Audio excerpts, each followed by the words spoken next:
Alhamdulillahi Rabbil Alamin. Wassalatu wassalamu ala Rasulillah wa ala alihi wa ashabihi ajma'in. Amma ba'd. Assalamu alaikum wa rahmatullahi wa barakatuh. Chers frères et sœurs, au début de l'année 2010, une émission intitulée Le Coran aux origines du livre a été diffusée sur Arte. C'était une émission censée traiter de l'histoire de la conservation du Coran depuis l'époque du prophète sallallahu alayhi wa sallam jusqu'à nos jours. Certains de nos frères et certains de nos sœurs ont été perturbés par cette émission, car elle laisse planer un doute.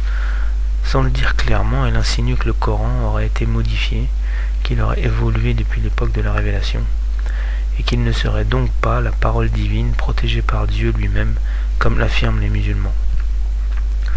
Le narrateur ne dit pas ça clairement, bien sûr, il lui faudrait des preuves et des arguments clairs qu'il n'a pas, mais à coup de réflexions tendancieuses, d'interprétations erronées, dites avec une musique de fond, faite pour faire monter le suspense, n'importe quelle personne un peu novice finit par penser que les hommes ont modifié le Coran.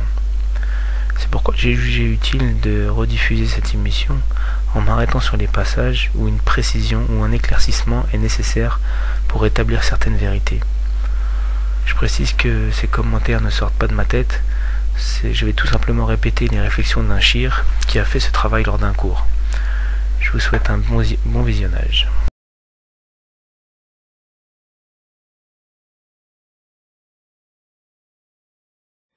Bismillahirrahmanirrahim.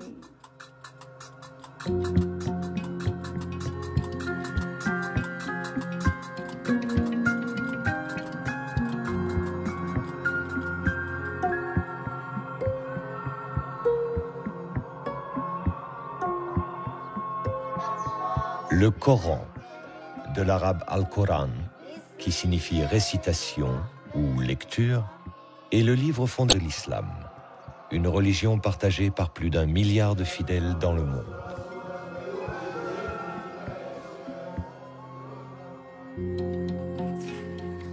Pour les musulmans, le Coran est le recueil de la parole de Dieu, qui fut révélé au prophète Mahomet entre l'an 610 et l'an 632 de l'ère chrétienne, à la Mecque et à Médine, en Arabie Saoudite. L'ensemble de la révélation se répartit en de multiples unités de texte très courtes, appelées versets, au nombre de 6000. Dans le Coran, ces 6000 versets sont regroupés en 114 chapitres, appelés sourates, identifiés par un titre de longueur variable et organisés selon un classement précis, des sourates les plus longues aux sourates les plus courtes.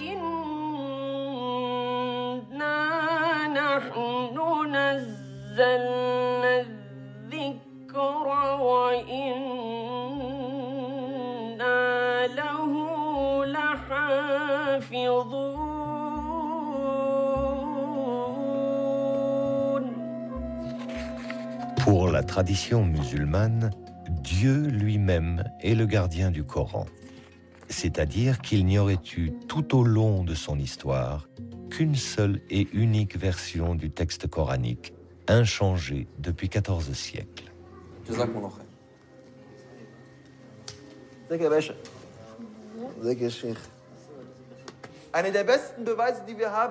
L'une des meilleures preuves que nous ayons, c'est le fait que tous les Corans dans le monde entier soient concordants. Le Coran qu'on lit au Maroc est le même que celui qu'on lit en Chine, et celui qu'on lit en Arabie Saoudite, le même qu'on lit ici aujourd'hui en Europe ou en Afrique du Sud. Où que l'on aille, quelle que soit la direction vers laquelle on regarde, c'est toujours le même Coran.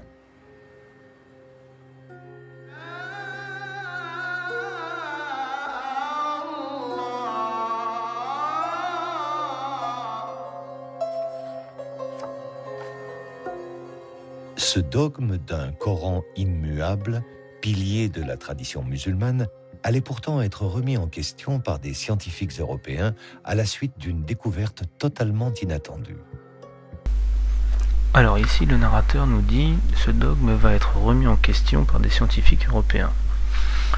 Alors déjà, c'est une façon malhonnête de présenter les choses. Parce que, si on comprend bien à l'écouter, les musulmans ont toujours affirmé que le Coran était authentique, et là, les Européens auraient fait une découverte qui remettrait cela en cause. Donc récemment, ce serait une question récente. Alors, il faut savoir que ça fait à peu près 300 ans que les scientifiques européens ont cette position. Quand je parle de scientifiques européens, je parle ici des orientalistes, des Européens non musulmans qui travaillent sur l'islam. Ils n'ont jamais admis l'authenticité du Coran. Et sans jamais présenter une véritable démarche scientifique, avec des preuves ou des arguments solides, qui aboutiraient à la remise en question de l'authenticité du Coran. Jamais ils nous ont présenté ça. C'est arbitrairement, ils rejettent l'authenticité du Coran. Je précise bien qu'il ne s'agit pas du caractère divin du Coran. Ils ne sont pas musulmans, je ne leur demande pas de croire que le Coran vient de Dieu, mais juste, il s'agit de l'authenticité, que depuis l'époque du prophète sallallahu alayhi wa sallam, c'est toujours le même Coran qu'on a entre les mains. Donc cette question n'est pas nouvelle. Ils essayent depuis tout ce temps de trouver des preuves de l'existence de versions différentes du Coran, depuis plusieurs siècles, et manifestement, ils n'en trouvent pas.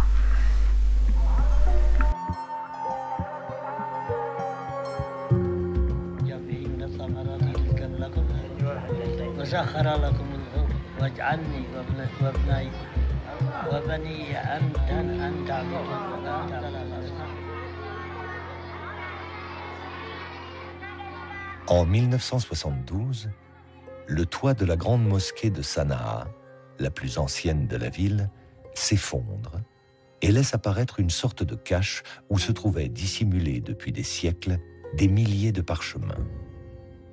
Paolo Costa, un archéologue italien présent lors de la découverte, alerte les autorités yéménites.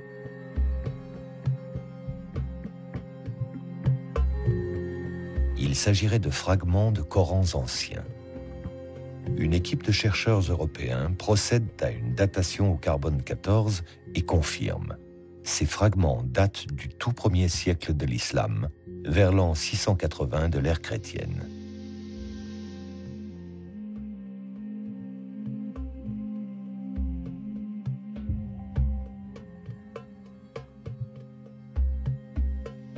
Ce sont les plus anciens manuscrits coraniques connus au monde, avec une écriture très rudimentaire, composée d'un simple squelette de consonnes.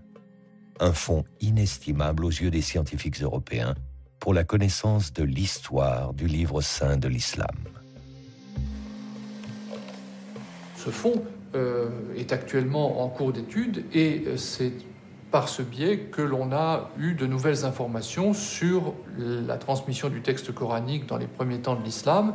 Et c'est là où l'on a découvert pour la première fois un manuscrit qui présentait une séquence différente des sourates de celle qui est canoniquement admise. Une organisation différente de l'ordre des sourates, mais aussi l'existence de palimpsestes, des fragments sur lesquels le texte initial aurait été effacé et remplacé par un autre. La présence également de mots étrangers, non arabes. En clair, des différences notables par rapport au Coran tel qu'il est aujourd'hui. Alors, on aurait découvert récemment un exemplaire du Coran dans lequel l'ordre des sourates serait différent. Bon, cela n'a rien de nouveau, encore une fois. Alors, la majorité des savants musulmans pensent que l'ordre que l'on connaît date de l'époque du prophète sallallahu alayhi wa sallam et qu'il fait partie de la révélation, dans le sens où c'est l'ange Jibril alayhi salam qui disait au prophète sallallahu alayhi wa sallam la place et l'ordre des sourates. Mais d'autres savants pensent que cet ordre n'est pas révélé, qu'il a été choisi par les compagnons qui ont regroupé les sourates et qui ont choisi ce classement. Quoi qu'il en soit, admettons qu'on édite plusieurs exemplaires du Coran en changeant l'ordre des sourates. Au fond, qu'est-ce que ça change? Surtout que les sourates du Coran ne sont pas liées les unes aux autres. Ce n'est pas comme un livre dont les chapitres se suivent. Les sourates sont indépendantes les unes des autres. Donc l'ordre des sourates ne change absolument rien au contenu du Coran. On ne peut pas parler de versions différentes. Quand on parle de version, vous voyez, là le narrateur utilise un mot équivoque. Est-ce qu'on parle de versions comme ça, sans préciser? L'auditeur lambda, il pense à des versions telles que celles de la Bible, selon saint Paul, selon saint Jean, etc. Des versions qui ont énormément de différences Le texte change, la nature du texte change. Mais là, il s'agit des mêmes mots, des mêmes phrases, du même livre, sauf que le classement des chapitres serait différent. La découverte d'un Coran où les sourates seraient classées différemment n'altère en rien le fait que l'on parle bien d'un seul et même livre. Ensuite, le narrateur parle de palimpseste.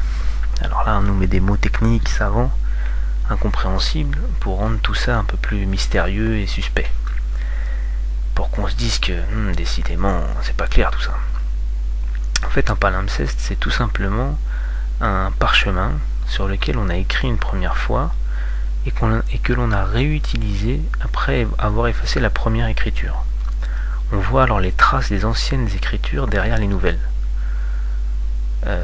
Alors, il faut savoir qu'à l'époque, il suffisait pas d'aller au supermarché acheter une ramette de 500 feuilles à 4. Les supports pour écrire étaient rares. C'était donc tout à fait courant qu'un support soit réutilisé plusieurs fois, en effaçant à chaque fois les écritures avec de l'eau. Que ce soit pour le Coran ou pour n'importe quel autre sujet sur lequel on écrivait, c'était tout à fait normal de réutiliser des supports.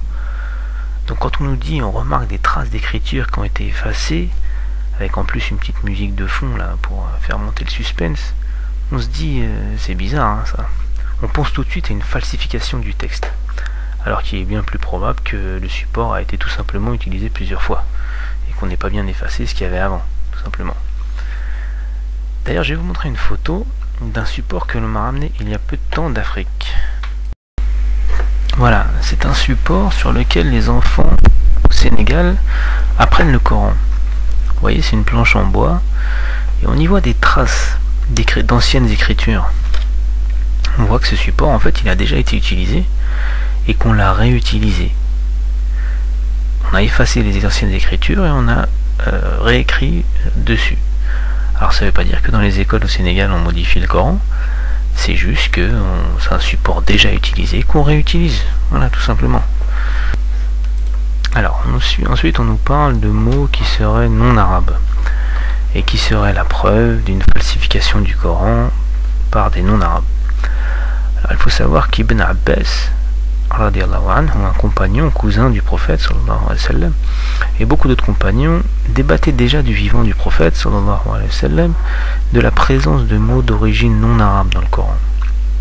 Encore une question présentée comme un scoop qui mettrait à mal la croyance des musulmans, qui n'a en fait rien d'une nouveauté. On parle de termes d'origine étrangère, pas de mots étrangers que les arabes de l'époque ne comprendraient pas. Par exemple, le mot al-qistas al-mustaqim, qui veut dire la balance juste. Il semble que ce mot ne soit pas d'origine arabe. Mais c'est un mot que les arabes de l'époque connaissaient. C'est juste leurs ancêtres qui l'avaient emprunté à une autre langue. Il ne s'agit pas d'un mot étranger que les arabes ne comprenaient pas à l'époque. Cela ne remet pas en question l'arabité du Coran. C'est comme si on dit le mot week-end. Le mot week-end, c'est pas un mot français, mais dites-moi un français qui ne sache pas la signification du mot week-end.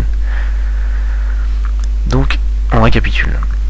On nous dit que le manuscrit découvert à Sanaa met à mal le dogme des musulmans parce qu'on y trouve des sourates différemment placées. Alors cela n'a rien de nouveau, et dans tous les cas ça ne change rien à l'authenticité du texte coranique. Les palimpsestes, ça montre juste que les supports étaient utilisés plusieurs fois, voilà, c'est tout. Et les mots d'origine non arabe qui étaient utilisés par les arabes de l'époque. Donc ça ne prouve en rien qu'il y ait eu une falsification, puisque ce sont des mots utilisés par les arabes de l'époque. Dans tout ça, il n'y a rien de nouveau, il n'y a rien qui aurait été occulté par les savants musulmans, il n'y a rien qui laisse penser qu'il y avait plusieurs versions du Coran. Ce sont là que des faux indices qui servent à laisser planer un doute, à instaurer une atmosphère de suspicion pour que le téléspectateur lambda il soit plus disposé à croire que le Coran a été modifié.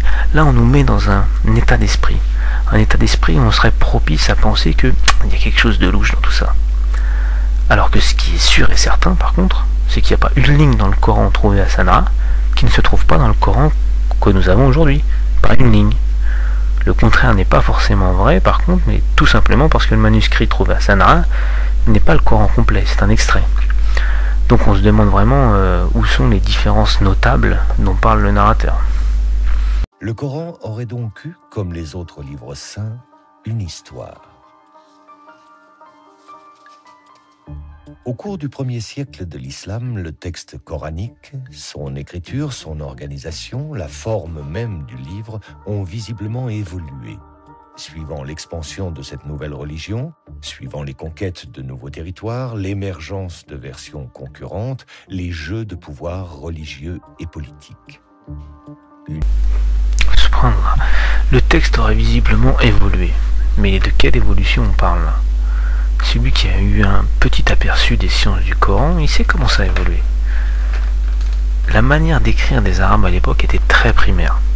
Vous n'avez ni vocalisation ni point diacritique. Par exemple, les lettres Ba, Ta, Tha, Nun, pour ceux qui connaissent l'arabe, en fait, il n'y a que les points qui changent entre ces lettres. Elles se écrivent de la même façon, il n'y a que les points qui changent. Donc, à l'époque, il n'y avait pas de points. Donc, elles étaient toutes écrites de la même façon. Ba, Ta, Tha, Nun, par exemple, c'était des lettres, et il y en a d'autres comme ça, qu'on ne pouvait pas différencier. Alors, comment ils lisaient? Pour faire le parallèle, pour les débutants en arabe, c'est un peu comme quelqu'un qui commence à apprendre l'arabe, qui lit avec la vocalisation. Il a du mal à comprendre comment un arabophone peut lire sans la vocalisation.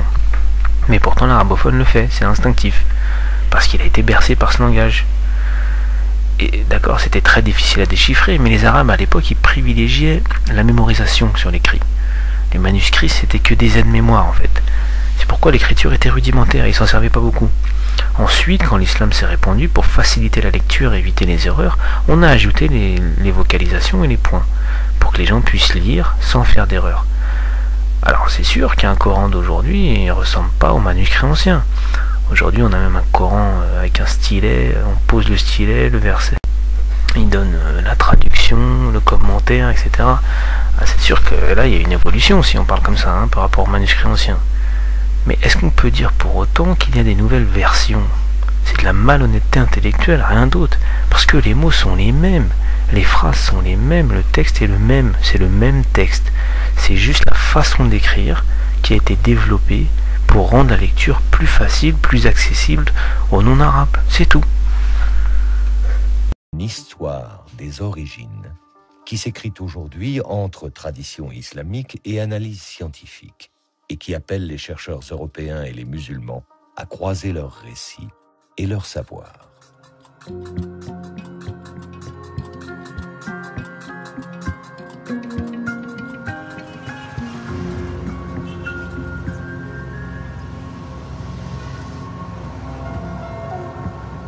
Ferid Haider est étudiant à l'Université libre de Berlin, au département des langues sémitiques et arabes.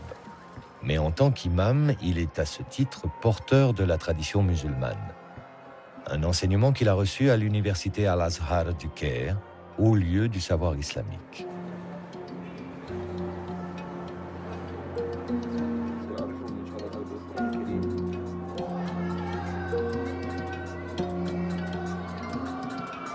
Dans la mosquée, les étudiants venus du monde entier se retrouvent pour des discussions théologiques, un partage de connaissances, et pour la récitation du Coran, comme un écho perpétuel à la révélation faite au prophète Mahomet au tout début du 7e siècle.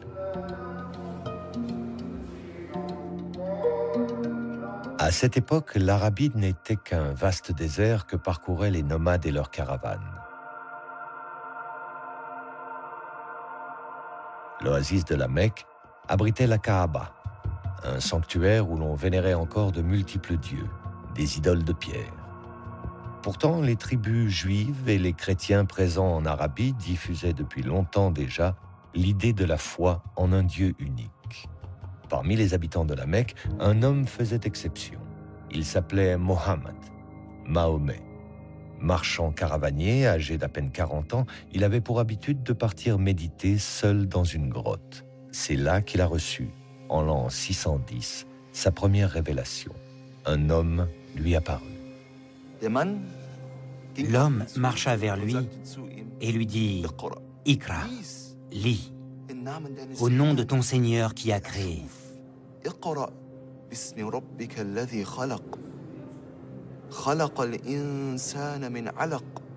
Qui a créé l'homme d'une adhérence.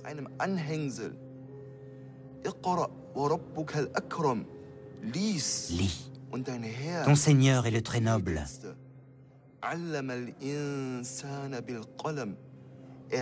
qui a enseigné par la plume, a enseigné à l'homme ce que l'homme ne savait pas. Et cet homme que le prophète Mahomet a vu, c'était Djibraïl, l'archange Gabriel, cet archange en qui les chrétiens et les juifs croient aussi. Ces 5 versets furent les premiers de la révélation faite à Mahomet. La révélation, tout entière recueillie dans le Coran, affirme avant tout que Dieu est unique et que Mahomet est son ultime prophète, son messager, dans la lignée d'Abraham, de Moïse et de Jésus.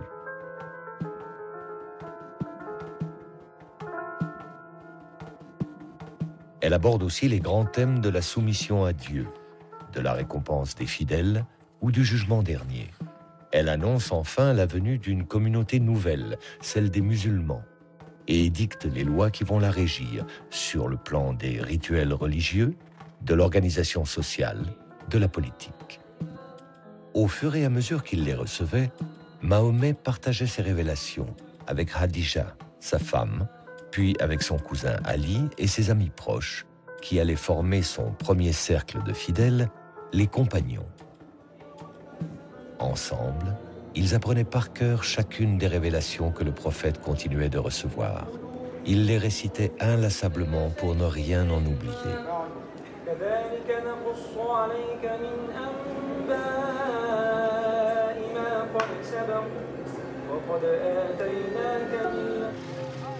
Si la Mecque est aujourd'hui le lieu le plus sacré de l'islam, appelant chaque année par millions les musulmans au pèlerinage autour de la Kaaba, il n'en fut pas ainsi au temps du prophète. Les Mécois se montrèrent tout d'abord indifférents aux prédications de Mahomet. Mais quand le prophète les exhorta à renoncer au culte païen des idoles, ils se mirent à le persécuter. Mahomet fut contraint de quitter la Mecque. C'est à Médine, une oasis où vivaient de nombreux Arabes convertis au judaïsme, que le prophète s'installa en l'an 622 avec ses premiers fidèles, les compagnons, dont Abu Bakr, Omar, Ousmane et son cousin Ali. Médine fut sacrée capitale du premier État islamique. À la tête d'une communauté nouvelle et dotée d'une puissante armée, le prophète Mahomet partit à la conquête de nouveaux territoires.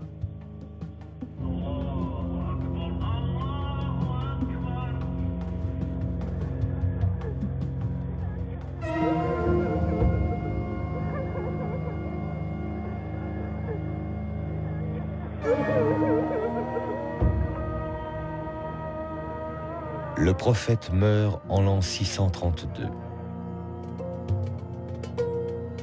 À sa mort, la presque totalité de la péninsule arabique s'était ralliée à la foi monothéiste de l'islam. Mais le prophète ne laissa aucune indication quant à sa succession. Ses 4 compagnons se réunirent et c'est Abu Bakr qui fut désigné premier calife.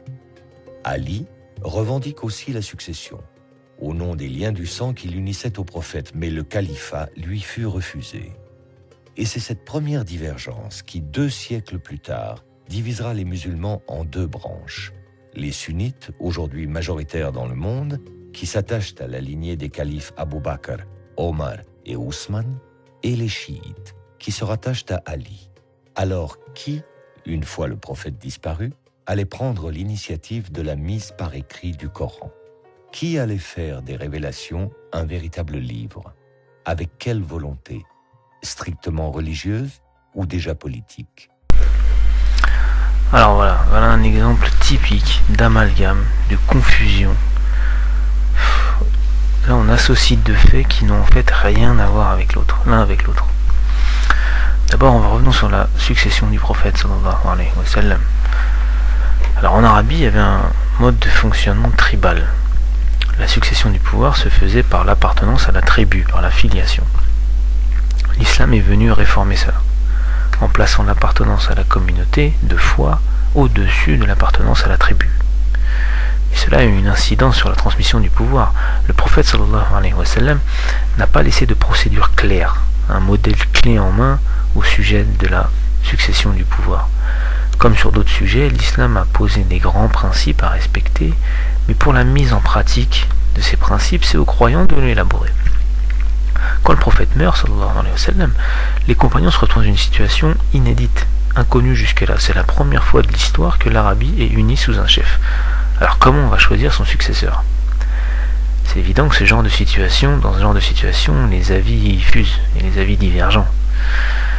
Tout le monde n'était pas d'accord, mais bon, pour revenir à notre documentaire, Ali radiallahu anhu n'a jamais revendiqué le pouvoir. C'est un mensonge, ça. Déjà en admettant qu'il le voulait, le prophète sallallahu alayhi wa sallam, il avait posé un principe de son vivant. Un principe qui dit que celui qui demande le pouvoir, on ne lui donne pas. Ça ne tient pas debout d'affirmer que Ali aurait demandé le pouvoir, parce qu'il savait qu'en faisant ça, il serait mis hors jeu d'office. Ni Ali ni personne n'a revendiqué le pouvoir. Même celui qui va être choisi, Abu Bakr, radiallahu anhu, il a été proposé par d'autres compagnons, c'est pas lui qui s'est proposé. Et il faut aussi en prendre en compte la psychologie de l'époque. Les gens n'étaient pas contrôlables, ce n'étaient pas des moutons comme on est aujourd'hui. Si quelqu'un se sentait dans son droit, il n'hésitait pas à sortir l'épée, et puis ça partait en guerre très facilement. C'est impensable qu'un chef aurait été imposé sans que cela donne lieu à une guerre. Or, il n'y a pas eu de guerre. C'était une mise au point nécessaire pour éviter des confusions et dissiper les doutes. Mais j'arrive au point essentiel, c'est que tout cela n'a absolument rien à voir avec la mise à l'écrit du Coran. Le narrateur, il nous joint les deux faits là, la succession du prophète sallallahu alayhi wa sallam où il y a eu des petits problèmes, et la mise à l'écrit du Coran. Ça n'a rien à voir, ce sont deux faits complètement indépendants l'un de l'autre. Le narrateur, il nous présente les choses comme s'il y avait deux groupes en présence. Les pro-Ali et les autres, ce qui est déjà une vision simpliste et erronée.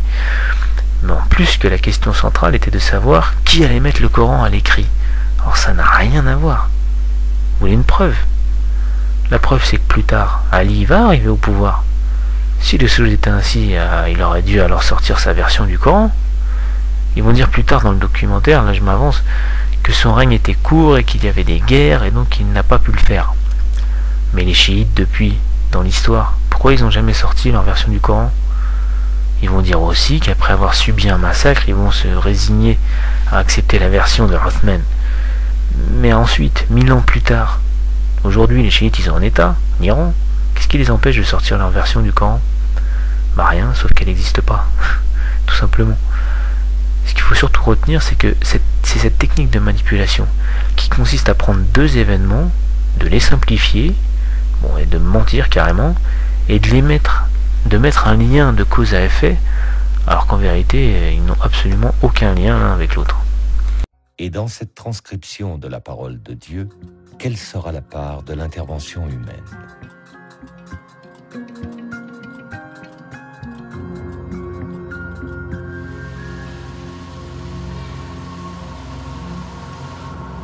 François Desroches est l'un des spécialistes mondiaux de l'histoire des manuscrits arabes. C'est à la Bibliothèque nationale de France, où est conservée l'une des plus importantes collections de manuscrits anciens, qu'il travaille actuellement sur des Corans provenant de Damas et du Caire. En tant que paléographe et codicologue, il applique au Coran une double analyse, à la fois de l'histoire de l'écriture et de l'histoire des codex, les plus anciennes formes de livres reliés. Dans les débuts de l'islam, la mise par écrit du Coran semble avoir été un enjeu important pour les communautés musulmanes. Il y a, semble-t-il, la volonté de réaliser ce qui était une promesse contenue dans le texte coranique, celle d'un kitab, d'un livre qui se matérialise, et on a bien l'impression que transcrire le texte coranique correspondait à une urgence de posséder un livre qui faisait de la communauté musulmane la détentrice d'une écriture au même titre que juifs et chrétiens qui étaient peuple du livre, Ahl al-Kitab.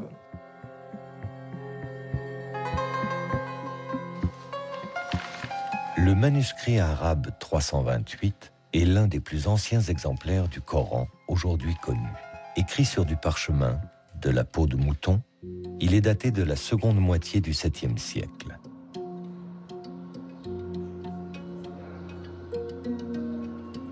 Ce manuscrit fut découvert dans une cache de la mosquée Amr à Foustat, l'actuelle banlieue du Caire, lors de la campagne d'Égypte menée par Bonaparte à la fin du XVIIIe siècle. Les fragments de parchemin qu'il contient, écrits par plusieurs copistes, représentent environ la moitié du texte coranique. En plus de ceux qui se trouvent à la Bibliothèque nationale de France, d'autres fragments sont conservés à la Bibliothèque nationale de Russie à Saint-Pétersbourg, à la Bibliothèque apostolique Vaticane à Rome et dans une collection privée à Londres. Le manuscrit est particulièrement intéressant parce qu'il nous montre un certain nombre de caractéristiques de la transmission du texte coranique à l'époque ancienne, et notamment le fait qu'il était assez commun à ce moment-là de se mettre à plusieurs pour copier le texte sacré. Nous savons que le texte a été copié par plusieurs intervenants parce que les mains sont très caractéristiques. À côté de celle-ci, qui est sans doute la plus importante au sein du manuscrit, nous avons également un autre copiste et qui lui écrit dans un style beaucoup plus élaboré. L'écriture est de type Hejazi, du nom du Hejaz, la région d'Arabie où se trouvent la Mecque et Médine. C'est l'une des notations les plus anciennes de l'arabe, constituée uniquement d'un squelette de consonnes et donc d'une lecture très difficile. Il n'existait pas ou peu de signes qui permettent de distinguer des lettres identiques. Les voyelles brèves non plus ne sont pas notées. Quant aux sourates, elles n'étaient pas identifiées par un titre, mais juste par un espace vide qui les séparait. À l'évidence, par rapport au Coran actuel où la ponctuation, l'organisation du texte ne laisse place à aucune imprécision, les premiers manuscrits coraniques, avec leur écriture rudimentaire, pouvaient être source d'erreurs de lecture, voire d'interprétations différentes du texte sacré. Mais pour les premiers musulmans, le recueil de la parole divine pouvait-il courir ce risque ? Ce que l'on sait de l'usage de l'écriture dans l'Arabie ancienne, je veux dire par là l'Arabie du 7e siècle de notre ère, montre que ce que l'on souhaitait avant tout quand on utilisait l'écriture, c'était disposer d'un aide-mémoire, c'est-à-dire non pas quelque chose qui permettait une lecture autonome, mais un support pour permettre de retrouver le texte mémorisé par l'utilisateur et capable de subvenir à d'éventuelles défaillances de mémoire en lui donnant les moyens de retrouver le texte lui-même. C'est en tous les cas ainsi que plusieurs spécialistes expliquent les débuts de la notation, par exemple de la poésie arabe, qui se faisait avec des aides-mémoires qui n'étaient pas destinées à circuler comme des livres, mais plutôt comme des notes. Pour le Coran, il semble qu'il en a été de même et que ce que l'on cherchait avant tout quand on était en train de copier un texte comme celui que j'ai sous les yeux, c'était d'avoir grosso modo un fil directeur pour retrouver le texte lui-même.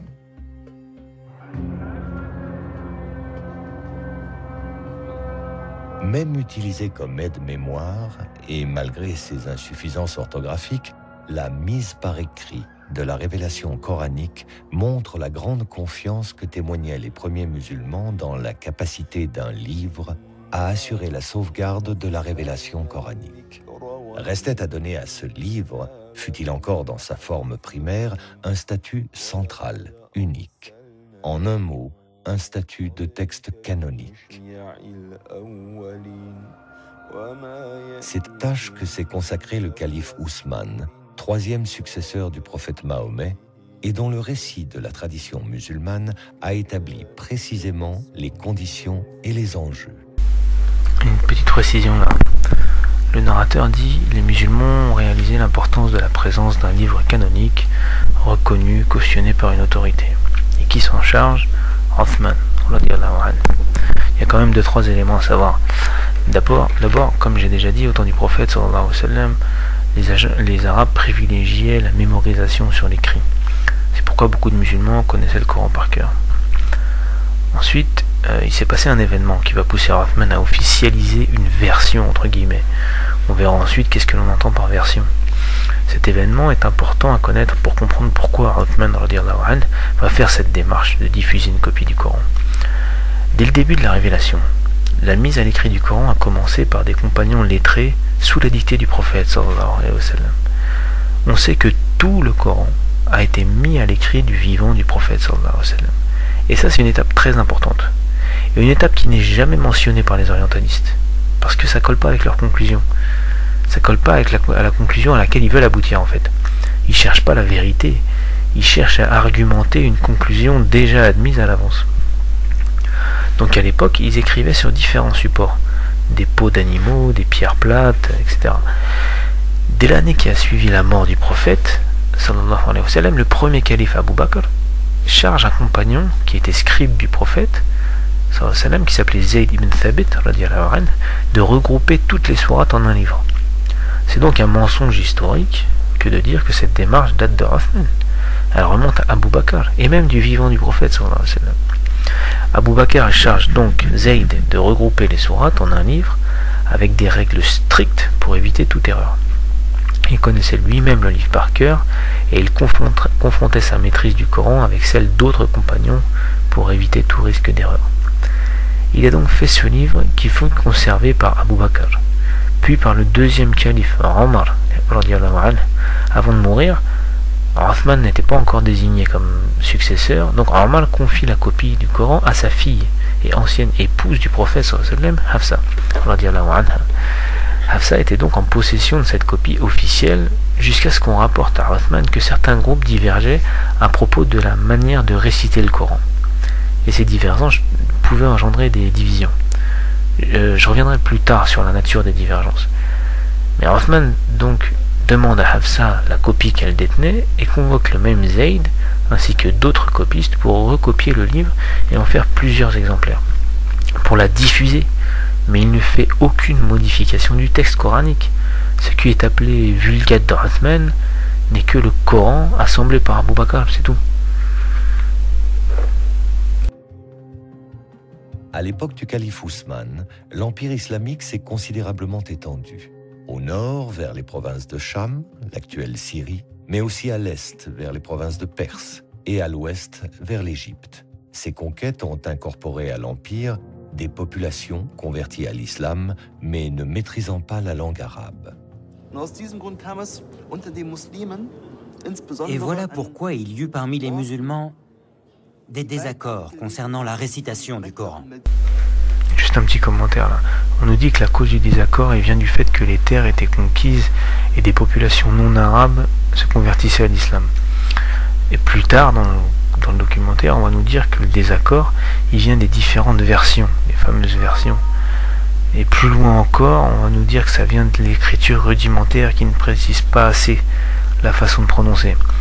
On voit la manipulation. On accumule des soi-disant petits indices qui peuvent laisser penser qui font planer un doute, mais quand on y regarde plus près, il n'y a rien de solide et il n'y a rien de sérieux, quoi. Notamment dans des endroits très éloignés de la Mecque et de Médine, ces berceaux de l'islam. Et les musulmans commencèrent à se disputer, en particulier lors de 2 batailles contre les Arméniens et les Azéris. Et l'un des plus proches compagnons du prophète Mahomet,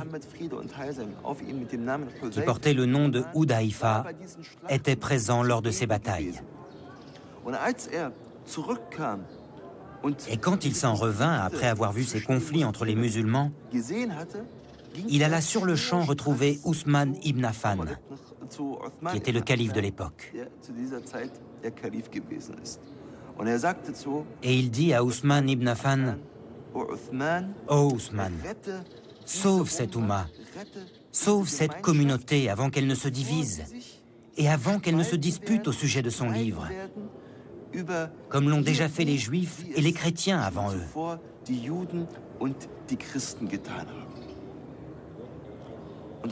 Et Ousmane ibn Affan prit cet avertissement très au sérieux. Et c'est la raison pour laquelle il fit convoquer une commission à laquelle il demanda de faire plusieurs copies du Coran. Bon, encore un élément qui est oublié ici. Quelle est la nature et l'origine de ces divergences? Il y a plusieurs façons de prononcer certains mots du Coran. En fait, il y en a jusqu'à 28. Par exemple, dans la Fatiha, certains diront Maliki Yawmiddin, d'autres diront Maliki Yawmiddin. Din. Ou alors le mot Doha. Waddohaha. Certains diront Waddohaha.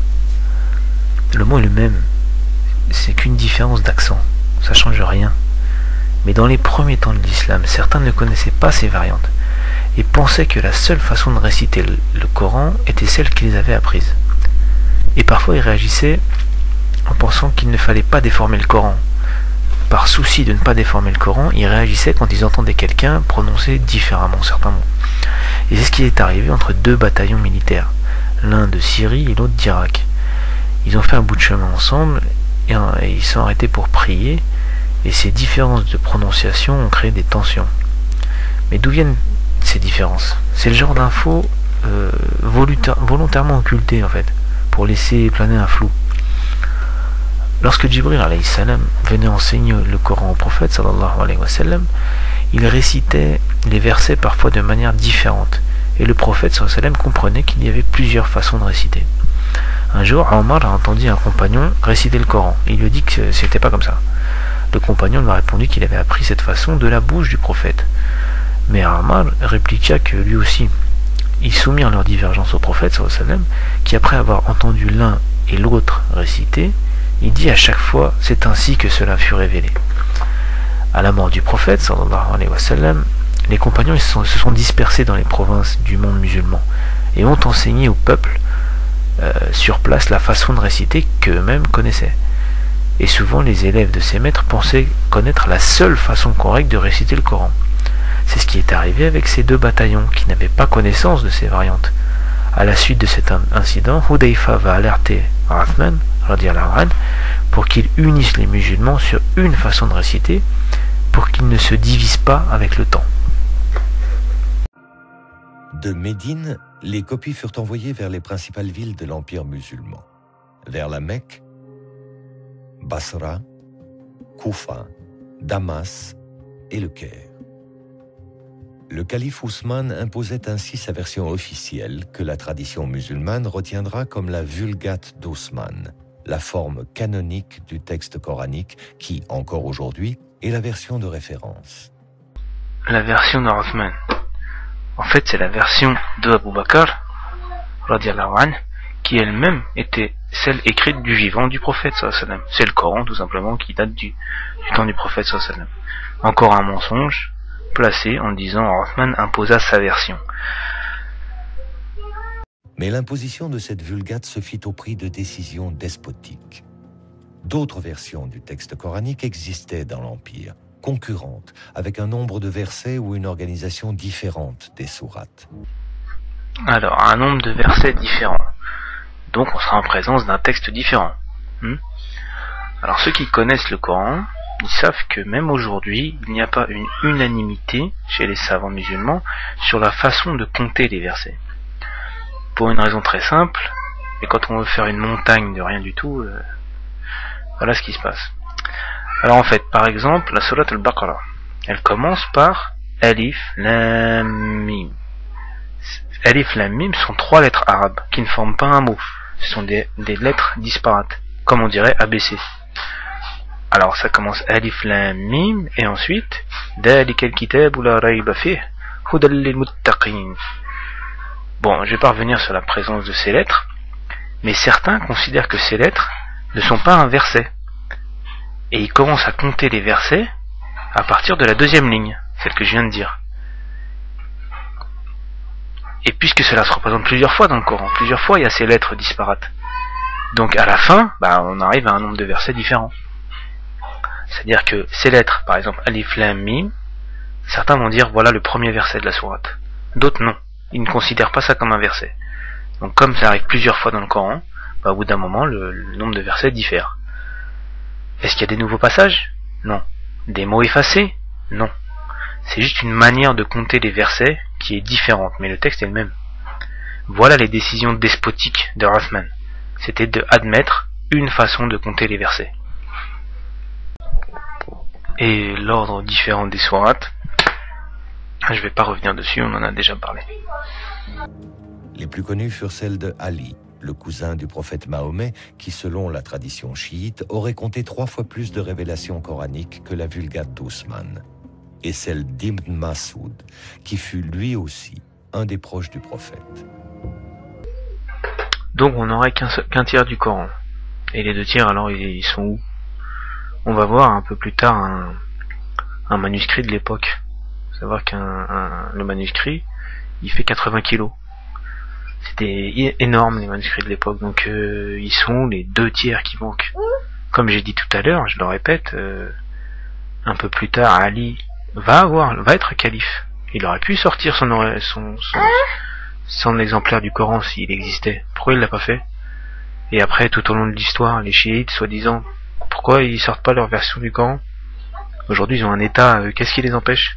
Mais surtout à Ali, qui quelques années plus tard va avoir le pouvoir, qu'est-ce qui leur a empêché là de dire bah voilà, en fait le Coran, Othman, de façon despotique, a imposé une version du Coran où il manque les deux tiers, moi je vous apporte ce qui manque. Pourquoi il l'a pas fait? Parce que ces deux tiers qui manquent, ils n'existent pas. Le calife Ousmane interdit ces versions concurrentes à la sienne et demanda leur destruction définitive. Ibn Mas'ud, qui ne voulut s'y soumettre, fut publiquement châtié. Bon. Alors, pourquoi Othman a-t-il demandé la destruction de ces copies? Déjà, quelque chose, une fois de plus, qui n'a jamais été occulté par les savants musulmans et dans l'histoire musulmane. Donc, si les musulmans avaient quelque chose à se reprocher à ce niveau-là, ils ne l'auraient pas mis dans leur livre. Mais bon. Certains compagnons, dont Ibn Mas'ud, ils ajoutaient des commentaires sur leur copie du Coran, des annotations, comme par exemple des paroles du prophète sallallahu alayhi wa sallam, en rapport avec certains versets, ou alors les circonstances de la révélation de tels versets. Et ces compagnons, qui connaissaient parfaitement le Coran, ils savaient tout à fait distinguer le Coran, le texte coranique, et leurs annotations à eux. Pour eux, c'était clair, ils savaient faire la différence. Mais à leur mort, ces copies, elles allaient être transmises à d'autres, à leurs héritiers, et à la longue, elles allaient passer de main en main. Il y avait un véritable risque que les générations futures confondent le Coran, la révélation et les commentaires de ses compagnons. Et donc, Othman avait conscience de ce danger. C'est pour ça qu'il a demandé à ce que l'on détruise les autres copies. Et Ibn Mas'ud a refusé parce qu'il avait des notes personnelles auxquelles il tenait. C'était un des spécialistes du Coran, Ibn Mas'ud. C'est très compréhensible qu'il ait eu des réticences à détruire sa copie. On se met tout à fait à sa place. On a un exemplaire du Coran sur lequel on travaille depuis des années et des années et des années. En plus, lui, il a vécu avec le prophète, on nous dit non, faut détruire ta copie. C'est un petit peu difficile. Donc c'est tout à fait compréhensible. Et comme je vous disais, ce fait se trouve dans nos livres d'histoire. Les musulmans, ils n'ont jamais cherché à cacher ça, le refus d'Ibn Mas'ud. Et en fait, Ibn Mas'ud a fini par lui-même détruire sa copie. Donc cette histoire de châtiment public, c'est un mensonge pur et simple. C'est un mensonge. Et croire qu'Ibn Mas'ud aurait cédé sous les châtiments d'Othman, c'est bien mal le connaître. Il faut savoir qu'Ibn Mas'ud, c'était un homme tout petit et tout maigre. Un jour, il s'est porté volontaire pour réciter le Coran à l'époque du prophète sallallahu alayhi wa sallam, pour réciter le Coran publiquement face aux Mécois, qui étaient des ennemis à l'époque. Il s'est fait passer à tabac. Il s'est fait littéralement massacrer. Il est revenu chez le prophète sallallahu alayhi wa sallam, le visage en sang, et il a voulu retourner une deuxième fois. Il était prêt à retourner tout de suite. Et c'est les compagnons qui l'ont empêché d'aller se faire lyncher une deuxième fois comme ça. Donc une personnalité comme ça, lui, il aurait cédé sous les châtiments de Othman. Ça ne tient pas debout.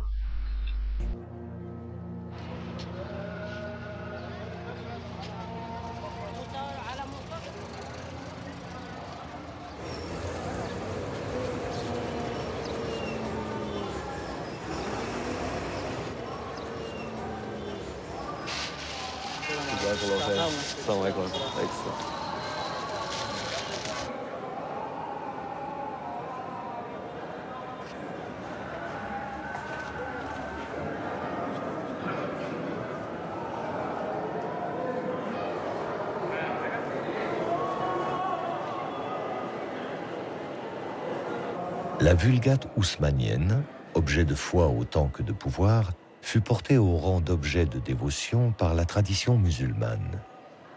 Dans la mosquée Al-Hussein du Caire, un exemplaire du Coran attribué à Ousmane serait gardé derrière cette porte que les fidèles embrassent. Une véritable relique que, exceptionnellement, Farid Haider est autorisé à approcher.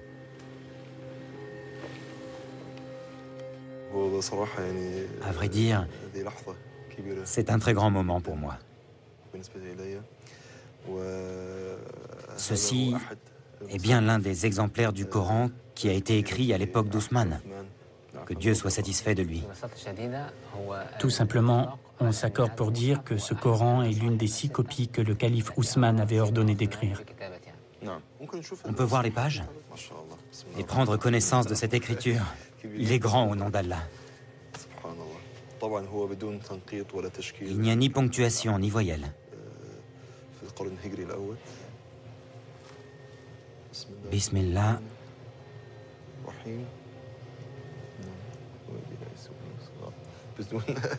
Sans ponctuation et sans voyelle, cette sourate est très difficile à lire.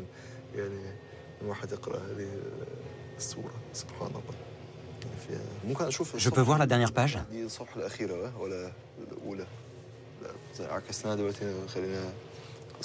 C'est la dernière, celle-ci?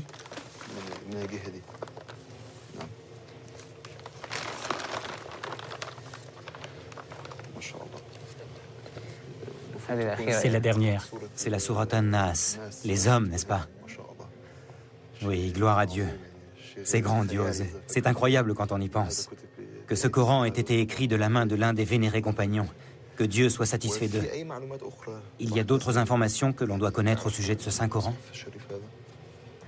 Ce Coran pèse 80 kg. 80 kg, c'est très lourd. Oui, c'est très lourd. Et il fait combien de pages? 1087 feuillets. Combien? 1087 feuillets. Ah.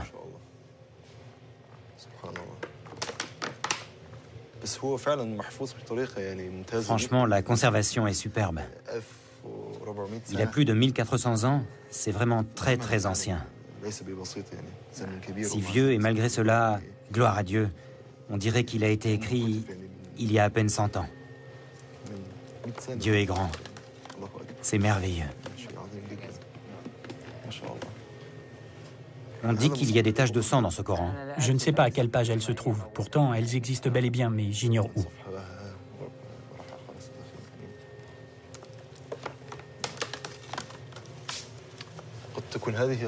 Est-ce que ça pourrait être ça, les marques de sang? Elles existent bien, mais elles sont effacées. Vous voulez dire qu'elles ne sont pas visibles? Non, pas très visibles. Alors, encore quelques techniques de manipulation là. Farid Haider est autorisé à entrer exceptionnellement. On nous présente les choses comme ça. Encore une façon de nous mettre dans un cadre de, vous savez, de, comment dire, de mystère, de, ah c'est exceptionnel, attention, vous allez voir des images que on est rentré alors que personne ne peut rentrer d'habitude. Bon, c'est un musée, hein. Donc c'est un musée, donc les chercheurs, ils ont accès à ces documents. Et en plus, on arrive, une équipe de télé européenne qui arrive, vous pensez bien qu'on va facilement dans les portes. Donc déjà, on n'est pas sûr à 100% que cette copie date de Othman, qu'elle serait une des copies faites sous Othman. Allahu A'lam, si c'est vrai, peut-être oui, peut-être non. Et on voit aussi que le conservateur, il n'est pas du tout sûr de ce qu'il dit. C'est pas du tout un spécialiste là qui nous parle. Il n'est pas précis. L'histoire des taches de sang, franchement, il y a de quoi rigoler. Elles s'y trouveraient, mais on sait pas où. Et après, ah non, mais elles sont effacées, mais on sait qu'il y en a eu. Bon, si elles sont effacées, comment on sait qu'il y en a eu? Bref, c'est pas sérieux. En plus, pourquoi les taches de sang? Parce que l'histoire rapporte que Othman, il est mort assassiné en lisant le Coran. Et son exemplaire du Coran aurait été taché de sang. Mais encore une fois, là, on mélange tout. On nous présente d'abord juste un exemplaire qui daterait de l'époque de Othman. Et là, tout d'un coup, on passe à l'exemplaire que Othman lisait au moment de son assassinat. Où est le lien? Je veux dire, comment on passe de un exemplaire, juste un exemplaire qui aurait été fait sur Othman, à l'exemplaire avec lequel Othman aurait été assassiné? On passe d'un livre à l'autre, on ne sait pas comment, pourquoi, voilà. D'autres Corans, aussi volumineux et tachés de sang, sont répertoriés dans le monde musulman, à Istanbul et à Tachkent, en Ouzbékistan pour les plus connus. Considérés comme contemporains du calife Ousmane par la tradition musulmane, aucun d'eux n'a pu être historiquement daté, les scientifiques y voyant plutôt des copies tardives du 8e ou 9e siècle. La légende qui les accompagne, en revanche, reflète bien une vérité historique attachée au Coran. Le règne d'Ousmane fut une longue crise. Après 10 années d'un pouvoir despotique, en l'an 656, il fut assassiné dans son palais de Médine, entouré de Corans, précise la tradition, expliquant ainsi les taches de sang califales sur les pages du texte sacré. Alors, 10 ans de règne despotique qu'il aurait payé en étant assassiné. Il faut savoir que le calife précédent, Omar ibn al-Khattab, connu pour son sens de la justice et de l'équité, a lui aussi été assassiné. Et Ali, qui va venir après Othman, lui aussi. Les 4 premiers califes, il y a uniquement Abu Bakr qui n'a pas été assassiné. Alors pourquoi? Parce que les musulmans sont des assassins sanguinaires. C'est un peu l'image qu'on veut donner. Non. Comme j'ai dit, le modèle islamique de transmission du pouvoir n'est pas clair et évident. La transition entre le modèle tribal et ce modèle, elle a été un peu chaotique. En ce qui concerne l'assassinat d'Othman, je voudrais rappeler, surtout aux musulmans, que dans un hadith, le prophète sallallahu alayhi wa sallam raconte qu'un jour il est monté sur la colline de Uhud en compagnie de Abu Bakr, Omar et Othman. Ils marchaient donc tous les trois quand à un moment ils ont senti la terre bouger légèrement. Le prophète sallallahu alayhi wa sallam s'adressa alors à la montagne. Il lui a parlé et il a dit: calme-toi, ô Uhud. Il y a sur toi un prophète, un homme véridique et 2 martyrs. Le prophète sallallahu alayhi wa sallam, on sait qui c'était. Le véridique était Abu Bakr, c'était son surnom, Abu Bakr al-Siddiq, le véridique. Et les 2 martyrs étaient donc Omar et Othman. Et effectivement, les 2 sont tombés martyrs. Donc juste avec ce hadith, les croyants ne peuvent pas croire en cette version. Que Othman était un tyran, un despote. Un tyran pourrait-il finir martyr? Bien sûr que non. Les révoltés auraient accusé Ousmane d'avoir imposé par la force sa seule version officielle du Coran. Le Coran, c'était plusieurs livres et toi tu les as réduits à un seul. Allusion directe aux versions concurrentes d'Ali et de Ibn Masoud, détruites sur ordre d'Ousmane. Ali, qui avait revendiqué la succession par ses liens de sang avec le prophète Mahomet, fut porté au pouvoir. Mais son règne tourna court. Ali fut destitué par un jeune gouverneur de Syrie, du nom de Muawiyah, un proche du calife Ousmane. Ali est assassiné à son tour. Muawiyah s'empara alors du pouvoir et fonda en l'an 661 la puissante dynastie des Omeyyades. Une dynastie sunnite qui allait régner sur l'empire musulman à partir de sa nouvelle capitale, Damas. Bon, là, il faut revenir sur un détail historique important. On nous dit ici, Ali va être destitué par Muawiyah, qui va s'emparer du pouvoir. Alors la vérité, c'est qu'il n'a pas été destitué. C'est beaucoup plus compliqué que ça. Muawiyah était un gouverneur de Syrie, et Ali était calife à Médine. La scission entre le calife et son gouverneur, elle trouve son origine dans l'assassinat de Othman. Déjà, c'est un mensonge de dire que les assassins de Othman étaient ceux qui soutenaient Ali et Ibn Mas'ud et leur soi-disant version du Coran. Ce sont 2 questions qui n'ont rien à voir. Les insurgés qui ont tué Othman ne faisaient pas partie des premiers musulmans. C'étaient pas des compagnons. Ils n'étaient même pas de la péninsule arabique.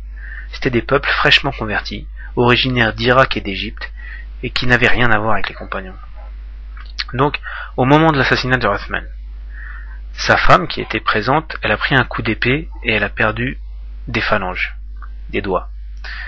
Après l'enterrement de son mari, elle a envoyé à Muawiyah avec lequel elle avait des liens de parenté, elle lui a envoyé ses phalanges dans la chemise ensanglantée de Othman, avec un mot disant « Regarde ce qui est arrivé au calife ». En voyant ça, Muawiyah il a vu rouge, et il a décidé d'aller punir les coupables. Il a levé une armée, et il est allé où? À Médine attaquer Ali? D'après le reportage, c'est ça. Il aurait levé une armée pour aller à Médine attaquer Ali et donc le destituer et prendre le pouvoir. Bah non, pas du tout. Il a pris la direction de l'Irak pour attaquer les assassins de Othman. Parce que c'était ça, il ne s'est pas levé contre Ali, il s'est levé pour combattre les assassins de Othman. Ali, lui, de son côté, il avait décidé de ne pas poursuivre dans l'immédiat les assassins de Othman. Il avait jugé que il y avait d'autres choses prioritaires. Et donc, en voyant un de ses gouverneurs prendre une initiative militaire comme ça, il pense que c'est un défi à son autorité et à l'unité de l'État est en danger. Ali décide de ne pas aller poursuivre les assassins d'Othman dans l'immédiat, et là il a un gouverneur qui lui prend l'initiative de lever une armée et d'y aller.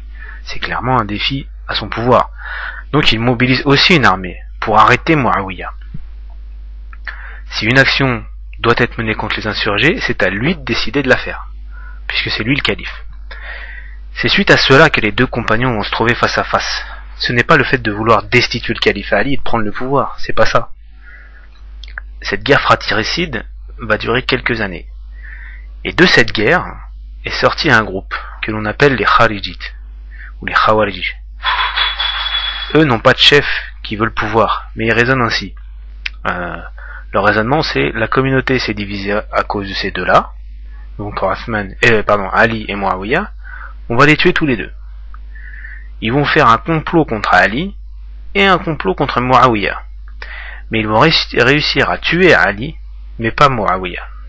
Muawiyah ne sera que blessé. Voilà comment est mort Ali. Il n'a pas été tué par Muawiyah qui voulait le pouvoir. C'est pas ça. C'est plus compliqué. À la mort de Ali, à Médine, au cœur de la communauté, les musulmans ne vont pas donner le pouvoir à Muawiyah. Ils vont choisir un autre calife.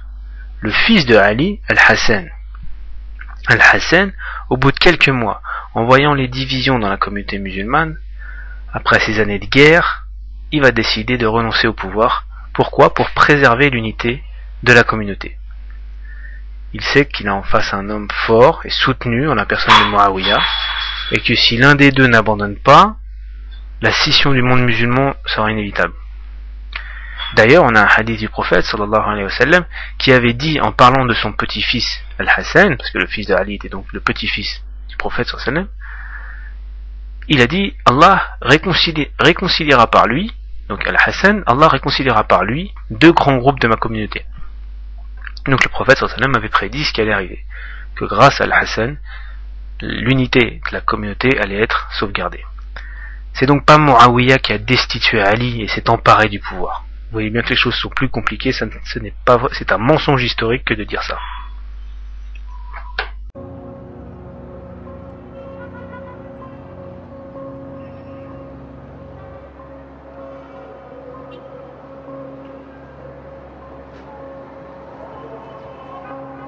Trente années à peine après la mort du prophète Mahomet, et une fois mise en place une première version canonique du texte sacré par le calife Ousmane, le Coran allait, sous les Omeyyades, entrer dans la seconde phase de son histoire.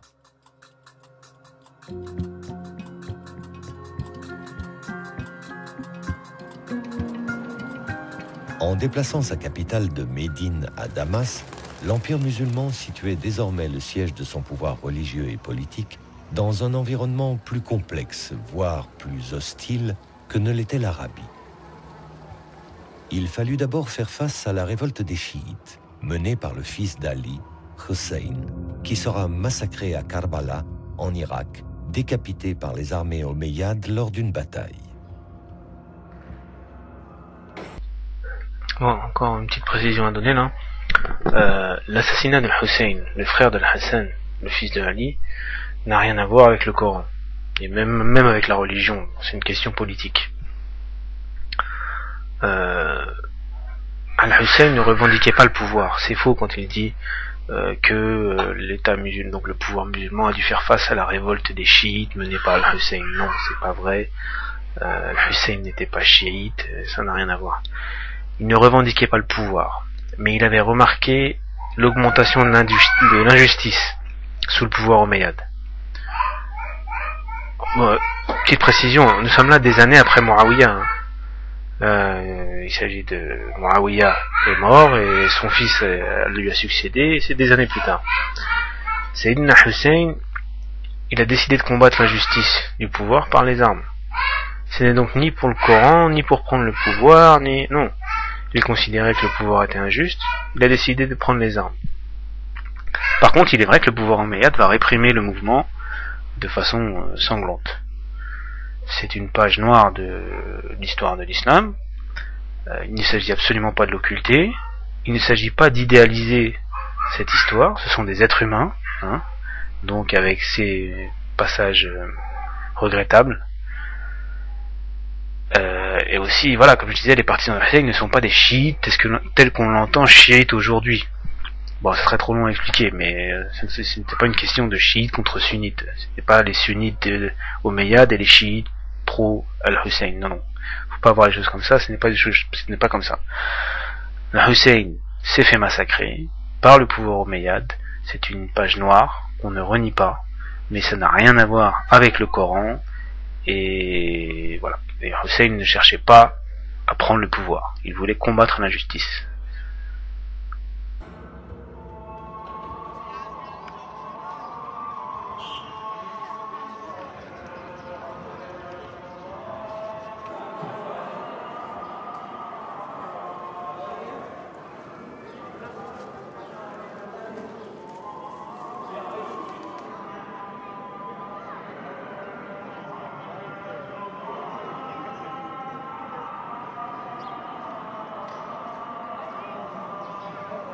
Selon la tradition, la tête de Hossein serait conservée, curieux paradoxe, dans la mosquée même des Omeyyades, relique aujourd'hui vénérée par les pèlerins chiites venus d'Iran. Avec le massacre de Hossein, les Omeyyades ne mettaient pas fin à la lignée chiite, mais ils amorçaient une victoire future, symbolique. Les chiites allaient reconnaître la Vulgate d'Ousmane comme texte coranique officiel et unique pour l'ensemble de la communauté musulmane. Alors, il faut reconnaître que c'est pas mal tourné. Hein. Ça sonne vrai. Ça pourrait être vrai. Mais le problème, c'est que c'est pas vrai.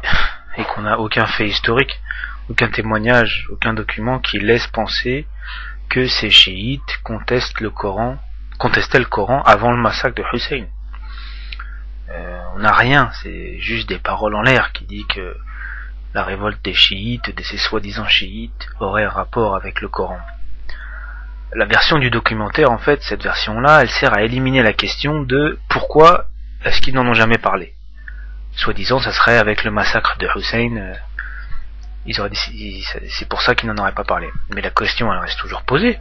Une fois cette époque de répression révolue, une fois au pouvoir sur un territoire comme en Iran aujourd'hui, pourquoi est-ce qu'ils n'ont pas sorti leur version? Si elle existe, qu'est-ce qui les empêche de revenir à la version du Coran que eux croient authentique? Rien ne les empêche.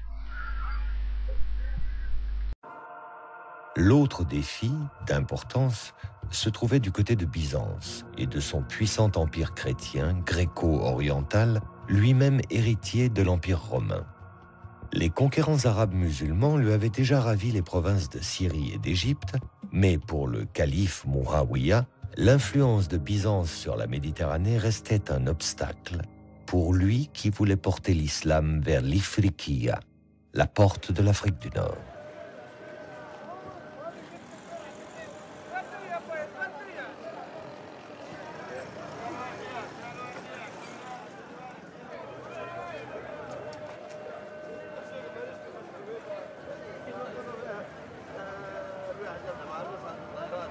En l'an 670, le calife y envoie l'un de ses généraux qui fit de Kéran l'islamisation du Maghreb et de la diffusion du Coran d'Ousmane.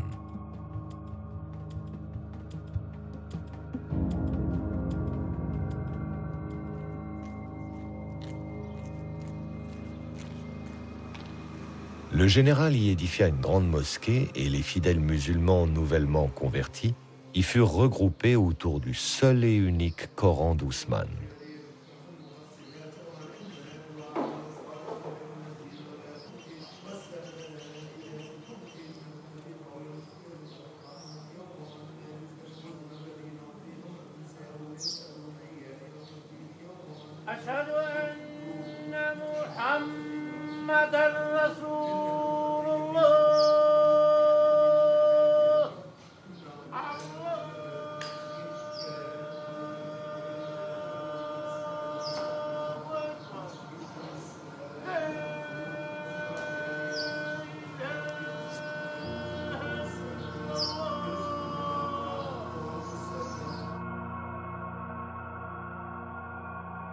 Au Coran apporté par les troupes omeyyades vinrent s'ajouter ceux que les copistes kérouanais commençaient à produire sur place.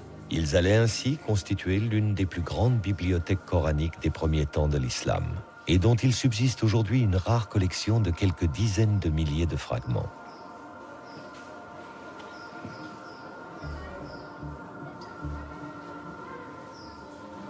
Parmi eux, 2 exemplaires historiques de Coran de l'époque omeyyade.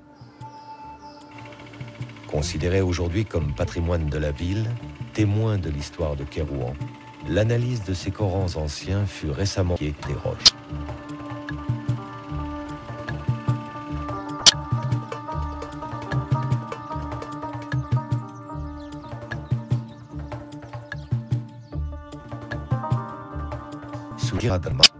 Docteur en archéologie islamique, les précieux fragments parchemins coraniques sont minutieusement restaurés.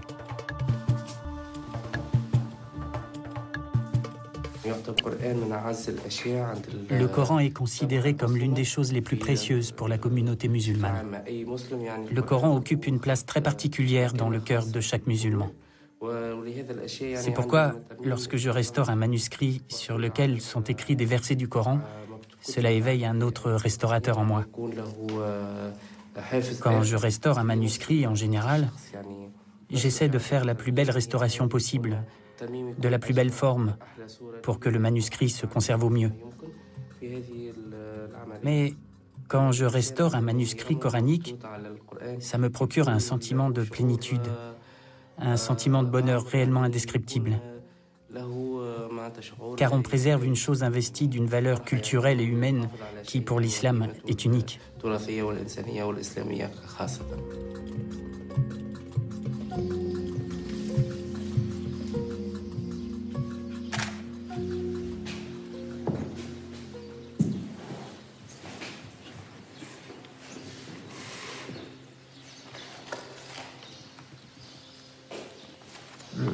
Le style d'écriture s'apparente assez bien à ce qu'on connaît sous le nom d'écriture du Hejaz, le nom de la région où se trouvent les 2 villes saintes de la Mecque et de Médine. De quelle époque vous daterez le cas échéant? C'est au début du 8e siècle et j'imagine que ça pourrait coïncider avec la deuxième phase, disons, de l'installation musulmane à Kérouan. Absolument. Ça aurait pu effectivement être un des moyens d'islamisation du pays avec cette présence d'une collection de Coran à la grande mosquée de Coran. Il y a sans doute eu une volonté de faire durer ce manuscrit. On le voit dans ces pages qui ont été repassées pour les rendre plus lisibles. Absolument. Je ne pense pas qu'à Kérouan, dans les manuscrits de la collection, on observe de divergence par rapport à ce qui est la Vulgate haussmannienne, c'est-à-dire que les sourates sont dans l'ordre où on les connaît actuellement. On a l'impression effectivement que dans l'histoire, il y a eu une volonté de diffusion de copies de références qui a été très forte. Là, c'est vraiment tout à fait autre chose. C'est sublime et c'est vraiment grandiose. Si on ouvre une page, on a vraiment la vision de la taille de ce manuscrit qui était impressionnant. Impressionnant, effectivement. Nous disposons de plus de 250 feuillets, alors que effectivement on considère que ce manuscrit il était constitué de 500 feuillets. Il faut oui. 500 pour. Oui, ça représentait un volume énorme. Donc là, même si ça n'est pas forcément exactement le tout début du 8e siècle, c'est vraiment la première moitié. Et c'est un témoignage tout à fait exceptionnel sur la diffusion du texte coranique à cette époque et l'art du livre aussi, parce qu'il faut quand même remarquer cette espèce de saut qualitatif tout à fait impressionnant entre les deux manuscrits. La finesse du trait, on a affaire à des professionnels du dessin, des gens qui sont déjà des enlumineurs qualifiés. Et donc il y a une grande variété de couleurs et de motifs aussi. Oui, ce motif de flèche est assez exceptionnel. La qualité du décor et surtout sa variété, on a l'impression que il n'y a pas deux sourates précédées d'un bandeau identique, que ce soit du décor végétal ou du décor davantage géométrique. Oui. Encore aujourd'hui, ça reste un manuscrit impressionnant par sa dimension. On a vu tout à l'heure un autre manuscrit qui était quand même beaucoup plus petit, peut-être qu'une page. On voit bien la différence de valeur et la différence des moyens mis en œuvre. Oui, ça, je crois que c'est un des joyaux de la collection. Absolument.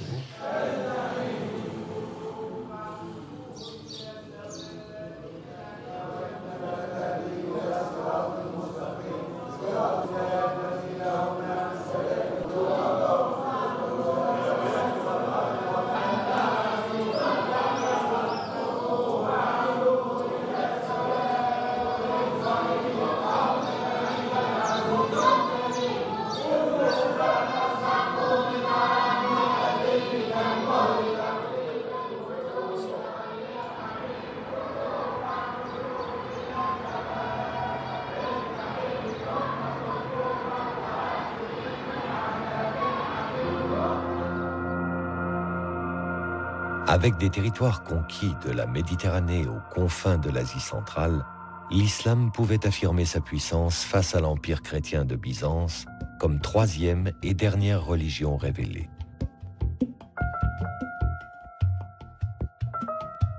Il lui restait cependant à donner une véritable expression à cette puissance, mais dans une grandeur de l'islam liée à l'histoire du christianisme. L'artisan en sera Abd al-Malik, le calife le plus flamboyant de la dynastie des Omeyyades. Il fit de l'édification des premiers monuments de l'islam et de la réforme du Coran les deux piliers de son règne qui débuta en l'an 685. Donc là on parle de réforme du Coran, ce qui sous-entend encore une modification du Coran. Ce qui s'est passé en fait à l'époque de ce calife, c'est qu'on va introduire les voyelles et les points. Ce sont des grammairiens, des linguistes qui vont élaborer sur plusieurs années, en passant différentes étapes, ce système de voyelles et de points. Une fois le système parachevé, Abd al-Malik, le calife, va commander des copies avec ses points et ses voyelles pour les diffuser un peu partout, comme l'avait fait Othman auparavant. Donc une fois de plus, ce qu'on nous présente comme une réforme du Coran, sous-entendu une modification du Coran, ne concerne que la forme de l'écriture, la manière d'écrire, qui va être développée, je répète, pour la rendre plus accessible aux non-arabes. Ce n'est que la manière d'écrire donc qui est touchée, en aucun cas le contenu. Ce sont toujours les mêmes mots, mais on rajoute des signes pour rendre la lecture plus accessible.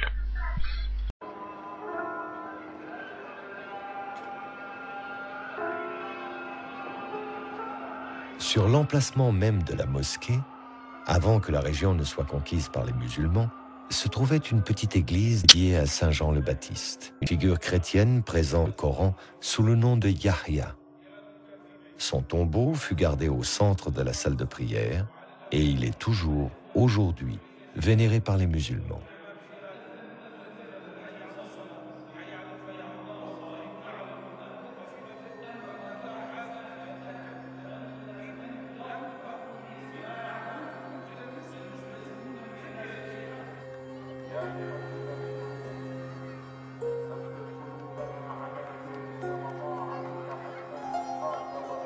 La présence des chrétiens en terre musulmane s'est également traduite dans l'art des décors omeyyades, dont la grande mosquée de Damas témoigne encore et que François Desroches vient observer aujourd'hui, cherchant à en établir le lien entre l'architecture et les Corans omeyyades, dont un en particulier, rarissime, qui fut découvert à Sanaa en 1972.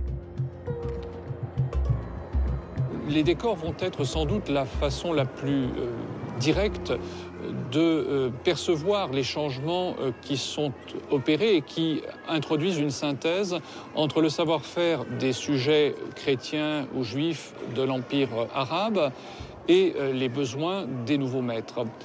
On fera appel à des artisans et des artistes chrétiens, certains seraient même venus prêtés par l'empereur byzantin, et les décors qu'ils vont installer sont bien sûr marqués par la culture qui est la leur, adaptés naturellement aux exigences particulières du monde musulman.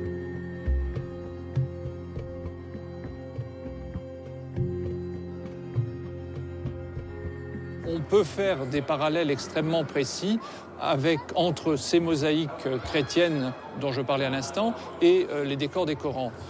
Dans les enluminures qui ornent les Corans d'époque omeyyade, on peut peut-être trouver une trace de l'influence de ces grandes constructions. On peut naturellement rapprocher la structure de la grande mosquée de Damas avec cette enluminure qui figure sur la page de droite de ce célèbre fragment trouvé à Sanaa il y a de cela quelques années.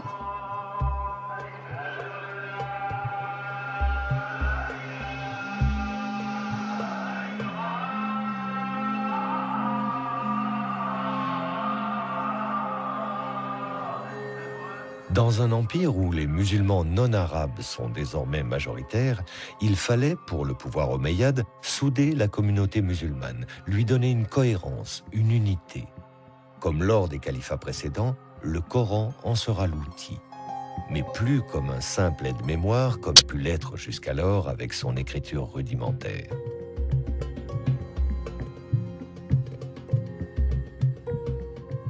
Pour le calife omeyyade Abd al-Malik, l'amélioration de la Vulgate douce, affectueuse que l'aide de consonnes, il fit ajouter des ponctuations très précises. Distinction des lettres similaires, notation des voyelles, indication de prononciation. Ainsi complété, le texte coranique ne pouvait plus prêter à des erreurs de lecture ou à des interprétations contradictoires ou distinctes. Donc là on nous dit qu'avec ces ajouts de points et de voyelles, on ne risque plus d'avoir des différences de prononciation. Et donc c'est une façon d'imposer la soi-disant version de Othman, toujours le même argumentaire. Mais comme on a dit, ces variantes de lecture, elles existent encore de nos jours. Donc il ne s'agit pas d'éliminer une façon, une lecture par les voyelles et les points, puisqu'elles existent encore, ces différences. Elles existaient avant Abd al-Malik, et elles continuent à exister. Donc rien n'a changé. Il n'y avait pas un risque d'erreur avant qui aurait été éliminé après. Les mêmes différences existaient avant et on continue après. Aujourd'hui, vous achetez un Coran au Maghreb, achetez un Coran dans le Golfe, il y a quelques petites différences d'écriture, les différences dont on a parlé au début. Donc elles existent encore. Ce n'était pas pour éliminer un certain type de lecture. Parce que ces variantes, elles existent depuis l'époque du prophète sallallahu alayhi wa sallam et jusqu'à aujourd'hui. Elles existaient à l'époque du prophète sallam, mais elles existent encore aujourd'hui, parce que le Coran est le même depuis l'époque du prophète sallam jusqu'à aujourd'hui. Le calife Abd al-Malik appelle les musulmans à ne suivre que ce qu'il imposait comme l'unique version du Coran, Ousmane, mais au texte désormais définitivement fixé. Et comme fit le calife Ousmane avant lui, Abd al-Malik fit envoyer des copies officielles dans les capitales de l'Empire.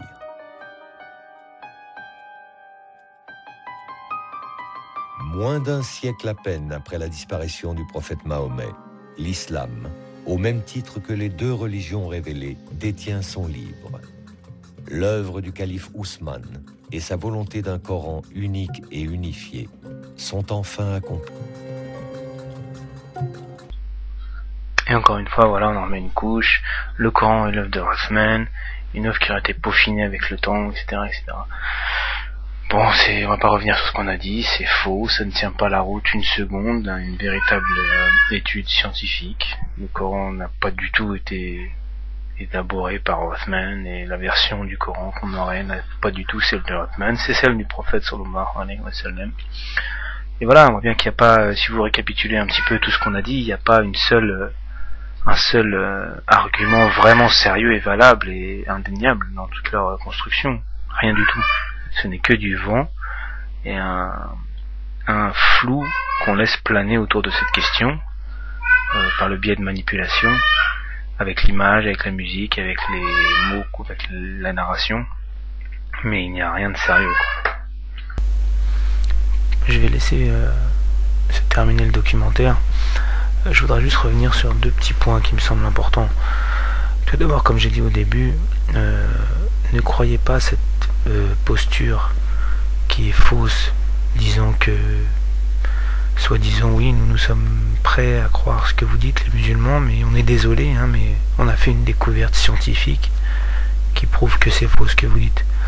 Ce n'est pas leur véritable posture. Leur véritable posture, c'est que non, il ne faut pas que le livre des musulmans soit authentique.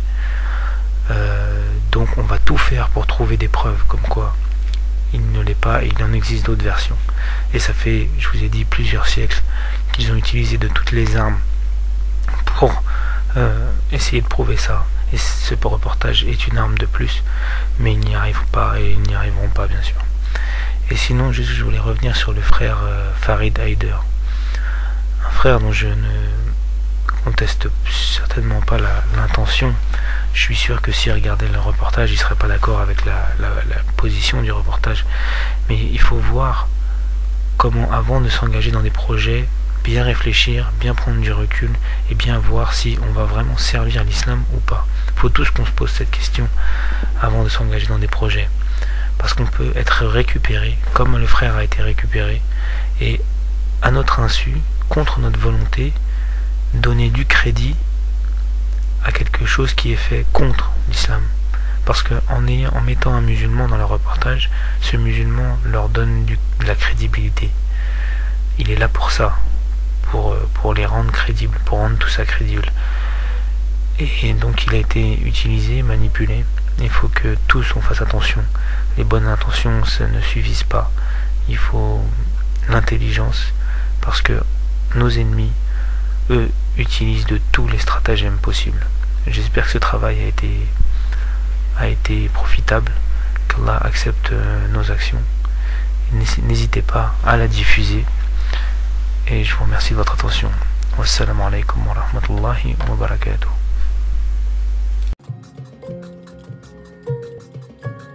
La Vulgate d'Ousmane, vénérée par la tradition musulmane, est la seule référence pour l'édition du Coran aujourd'hui dans le monde. Mais l'histoire des origines du Coran n'a pour autant pas encore livré tous ses mystères. Une inestimable collection de photographies qu'on croyait à jamais disparues vient de réapparaître. Entre les années 1920 et 1930, Gotthelf Bergstrasser, un chercheur orientaliste allemand, parcourut la Méditerranée de la Turquie au Maroc, en passant par Damas et le Caire, jusqu'aux grandes bibliothèques européennes, à la recherche de Corans du 1er siècle de l'islam.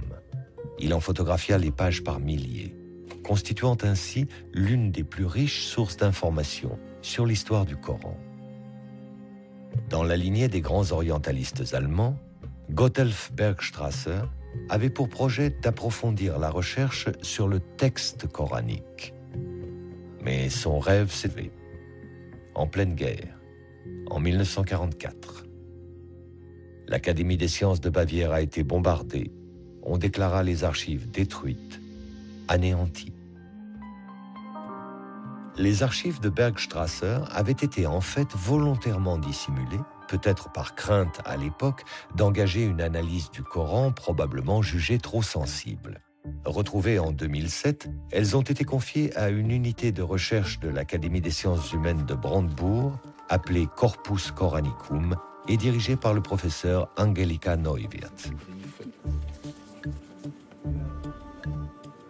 Pour elle et son équipe, le fonds photographique de Bergstrasser, par sa richesse, augure de plusieurs années de recherche passionnantes et soulevant l'enthousiasme des scientifiques européens, comme avaient pu le faire il y a plus de 30 ans les fragments de Sanaa au Yémen. Que va-t-on découvrir? Quels secrets ces archives vont-elles révéler de l'histoire du Coran au premier temps de l'islam? Il est encore trop tôt pour le dire, mais il est sûr que les archives de Bergstrasser offrent une opportunité nouvelle, exceptionnelle, d'élargir le champ d'analyse du Coran, mais avec une approche, aujourd'hui, partagée entre tradition scientifique et tradition musulmane. Nous essayons toujours de transcrire et d'analyser les manuscrits les plus anciens du Coran, car ils sont d'une plus grande importance et sont plus proches de l'époque à laquelle le Coran a été envoyé sur terre.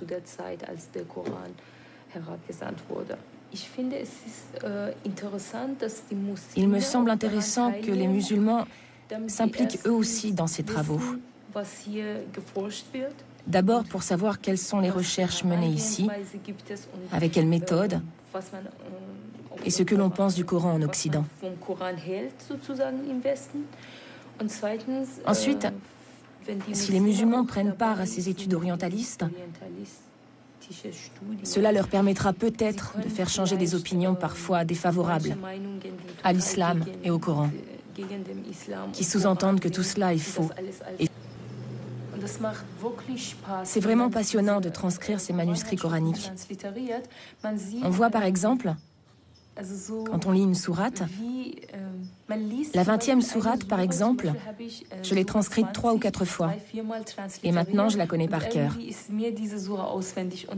Et petit à petit, je comprends ce qu'ont ressenti à l'époque les gens qui lisaient le Coran. Moi, je trouve que c'est très utile de collecter des manuscrits et de les examiner. C'est très important pour les musulmans. Parce que, en tant que musulmans, nous partons bien sûr du principe, comme il est dit dans le Coran d'ailleurs, que c'est Dieu qui a préservé le livre, avec les moyens dont disposent les hommes, bien sûr. J'aurais peut-être une autre question. Comment ressens-tu finalement, en tant que musulmane, le fait de participer à un tel projet qui est quand même dirigé et qui a été mis en place par des orientalistes, c'est-à-dire par des scientifiques non musulmans? Cela ne m'a jamais vraiment posé de problème. Il est vrai que nous avons une autre approche du Coran. Nous le percevons vraiment en tant que livre saint. Et nous y voyons notre religion. Donc tu n'y vois pas de contradiction? Personnellement, moi non plus. Pour autant que je sois au courant de ce projet, je ne ressens pas là de contradiction. C'est vrai. Parce que ces gens travaillent de façon très objective. Et scientifique. Et ils ont un point de vue scientifique. Et je ne pense pas que nous, en tant que musulmans, devions avoir de problème avec une approche scientifique. Oui. Parce que je pense qu'en tant que musulmans, nous devons peut-être tout simplement avoir, ou trouver, la force d'aborder la question sous un angle scientifique. Oui, absolument. Ne serait-ce que pour montrer que nous n'avons pas peur. Parce que si je dis que je ne veux pas d'une approche scientifique, que ça me suffit de croire que ça vient vraiment de Dieu et que ça n'a pas été falsifié, c'est un signe extérieur de faiblesse. Oui. Ça voudrait dire que j'ai peur que cela mette en évidence quelque chose qui ne serait peut-être pas très bon pour nous, musulmans, ou pour l'islam, parce que cela contredirait ce en quoi nous croyons. Mais je n'ai aucun souci là-dessus. De toute façon, en Allemagne, les orientalistes sont toujours des Allemands. Et je trouve que ce ne serait pas mal que les musulmans aient un jour la possibilité d'y prendre part. Un peu, oui. Absolument.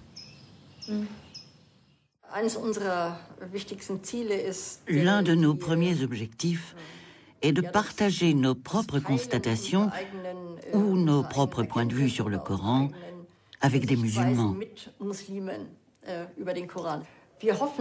À long terme, nous espérons bien sûr pouvoir fédérer autour d'une idée qui n'est d'ailleurs pas neuve, à savoir que l'on peut mettre nos 2 traditions sur un même plan et que l'on peut tirer des enseignements de toutes les 2. Ce qu'il nous faut, c'est une interaction. Ce qui, face à la mondialisation, devrait d'ailleurs être le cas depuis longtemps. Interaction entre 2 traditions du savoir qui peuvent en quelque sorte s'aligner.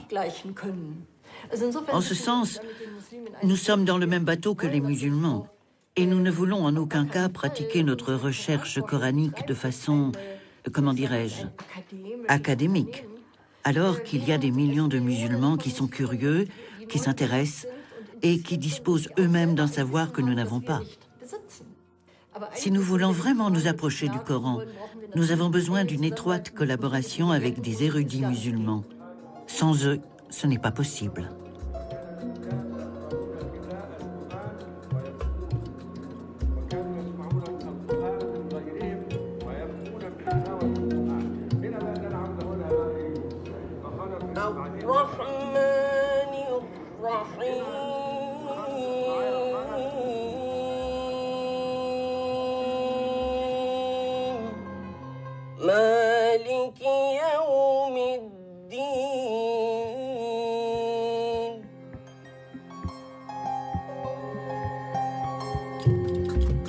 samedi prochain une histoire encore, mais d'un autre genre, celle d'un croiseur allemand de la Première Guerre mondiale.